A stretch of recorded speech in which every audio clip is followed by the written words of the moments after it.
Contract वाली बहू। अरे क्या हुआ, किस सोच में पड़ गए? डोंट वरी, जैसा तुम सोच रहे हो ना वैसे कुछ भी नहीं है। मेरे पास एक प्लान है। मैं कुछ समझ नहीं पा रहा हूँ, कैसा प्लान?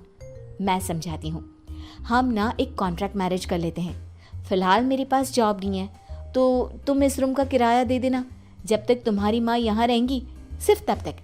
और तुम अपनी माँ से कह देना कि मैं तुम्हारी पत्नी हूँ। इससे वो मेरे यहाँ रहने पर कोई सवाल भी नहीं करेंगी।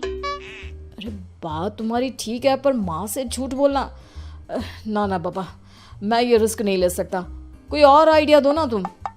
देखो मंजूर हो तो बोलो, वरना सच बता दो, मुझे कोई प्रॉब्लम नहीं है। रीना की बात सुनकर नरेश सोच में डूब जाता है। बहुत सोचने के बाद जब उसे कोई रास्ता नहीं मिलता तो वो रीना के बताए हुए रास्ते पर चलने के लिए तैयार हो जाता है। वो रीना से बात करता है और अपनी माँ की पसंद और नापसंद के बारे में बताता है। रीना भी नरेश की सभी बातों को ध्यान से सुनती है ताकि कहीं उससे कोई गलती ना हो जाए। आखिर वो दिन भी आ जाता है जब नरेश की माँ उससे मिलने दिल्ली आ जाती है।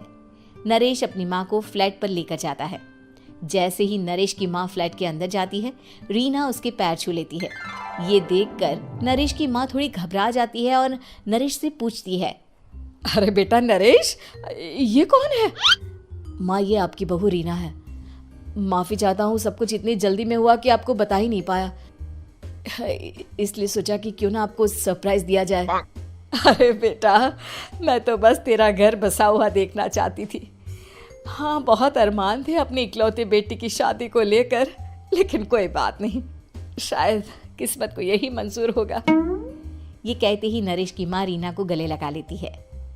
रीना बेटिया, मेरा बेटा ना थोड़ा नादान है, पर तुम काफी समझदार लगती हो और मैं जानती हूँ कि तुम इसका बहुत अच्छे से ध्यान रखोगी। माँ आप चिंता मत कीजिए, मैं सब संभाल लूंगी।